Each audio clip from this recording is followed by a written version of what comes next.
नमस्कार। बिहार उदय न्यूज के digital platform पर आपका स्वागत है। दोस्तों, बिहार विधानसभा के चुनाव में ज्यादा वक्त नहीं है और हम आज चर्चा करने वाले हैं मुकेश सहनी को लेकर। देखिए, मुकेश सहनी को लेकर हम चर्चा करने वाले हैं और उनके 10 ऐसे प्रबल दावेदारों की बात करने वाले हैं जो अभी से ही क्षेत्र में घूम रहे हैं।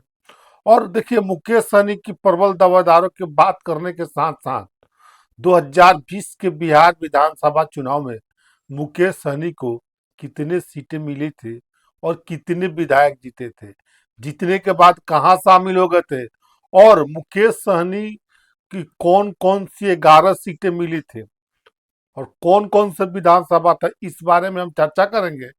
और साथ साथ आपको ये भी बताएंगे कि 2025 के बिहार विधानसभा चुनाव में मुकेश सहनी के पार्टी के वो 10 प्रबल दावेदार कौन है। मुकेश सहनी, आपको मालूम होगा, 2020 के चुनाव में महागठबंधन की बैठक से प्रेस कॉन्फ्रेंस से बहिष्कार करते हैं, एनडीए में शामिल होते हैं और एनडीए अपने कोटे से 11 सीटें देती हैं और 4 सीटें जीतने में मुकेश सहनी सफल रहते हैं। 2020 के बिहार विधानसभा चुनाव में मुकेश सहनी को कौन कौन सी सीटें मिली थी। देखिए, मुकेश सहनी को जो सीट मिली थी, ब्रह्मपुर सीट मिली थी एनडीए गठबंधन 2020 के चुनाव में, जहां से जयराम चौधरी को उम्मीदवार बनाया था वीआईपी पार्टी ने, उनकी हार हुई थी।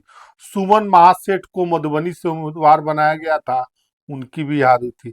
देखिए, अली नगर से, जान लीजिए, अली नगर से मिश्री लाल यादव को उम्मीदवार बनाया गया था, अली नगर से मिश्री लाल यादव चुनाव जीत गए थे। देखिए, साहेबगंज से, मुजफ्फरपुर जिले के अंतर्गत आने वाले साहेबगंज विधानसभा से वीआईपी पार्टी ने 2020 के बिहार विधानसभा चुनाव में राजू कुमार सिंह को टिकट दिया। राजू कुमार सिंह विधायक वहां से बन गए, जीत गए और बाद में ये बात और है, जीतने के बाद वो भारतीय जनता पार्टी में वापस चले गए। देखिए, अब बनियापुर से वीरेंद्र ओझा को वीआईपी पार्टी ने टिकट दिया, उनकी हार हुई थी। स्वर्णा सिंह, गौरव बोराम की सीट, इस सीट पर मुकेश सहनी का दावा है कि जो हम चाहे जिस गठबंधन में रहे, गौरव बोराम की सीट हमको हर हाल में चाहिए। वहां से स्वर्णा सिंह टिकट वीआईपी के टिकट पर चुनाव लड़ी थी, बाद में जीतने के बाद बीजेपी में शामिल हो गए थे। देखिए, सुगौली से रामचंद्र सहनी को टिकट दिया गया था वीआईपी पार्टी की तरफ से, एनडीए गठबंधन के तहत वीआईपी पार्टी ने उम्मीदवार बनाया था, रामचंद्र सहनी की हार हुई थी। निषादों की बड़ी आबादी है, निषादों की बड़ी आबादी होते हुए भी रामचंद्र सहनी चुनाव हार गए थे। देखिए, सिमरी बख्तियारपुर को कौन भूल सकता है, खुद सिमरी बख्तियारपुर से मुकेश सहनी खड़ा हुए थे, लगभग 2000 वोटों के अंतर से चुनाव हार गए थे। देखिए, ब्रह्मपुरा की सीट लखन लाल पंडित खड़ा हुआ थे, वो भी हार गए थे। बलिरामपुर सीट, जहां से वरुण कुमार झा चुनाव लड़े वीआईपी के टिकट के, बिहार विधानसभा 2020 के चुनाव में उनकी हार हुई थी।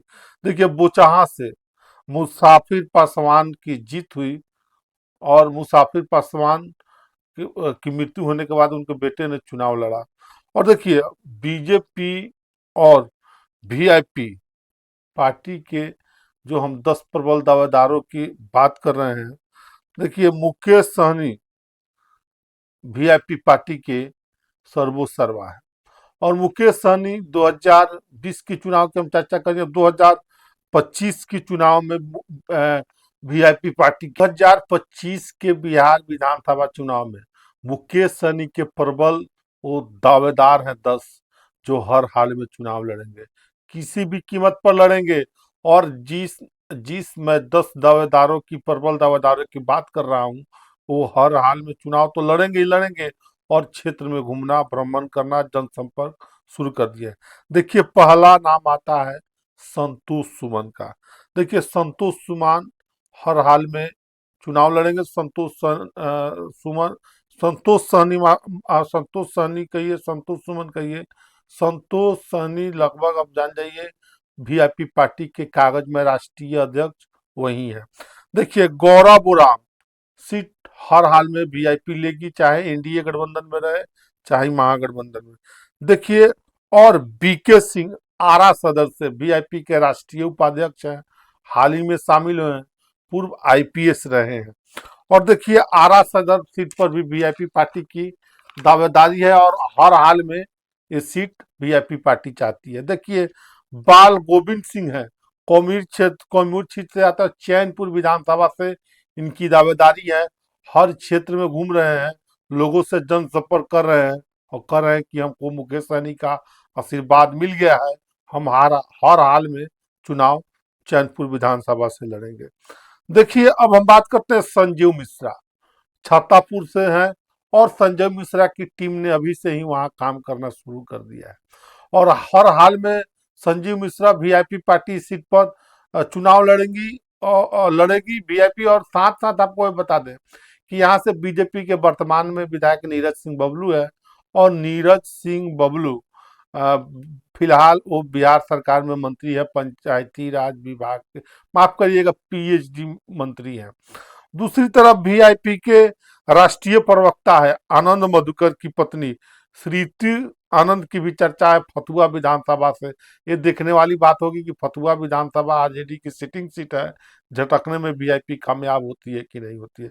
देखिए वीआईपी की महिला प्रदेश अध्यक्ष है सुषमा चौहान, वीआईपी की पार्टी के राष्ट्रीय अध्यक्ष हैं और वो भी चाहती हैं कि चुनाव हम लड़े। देखिए पप्पू चौहान वीआईपी पार्टी के नेता हैं और साथ साथ पप्पू चौहान चाहते हैं कि बिहार विधानसभा चुनाव 2025 में हम शिरकत करें और अभी से उन्होंने जनसंपर्क करना शुरू कर दिया है, लोगों से मिलना जुलना शुरू कर दिया है। देखिए शेखपुरा विधानसभा से इनकी दावेदारी है।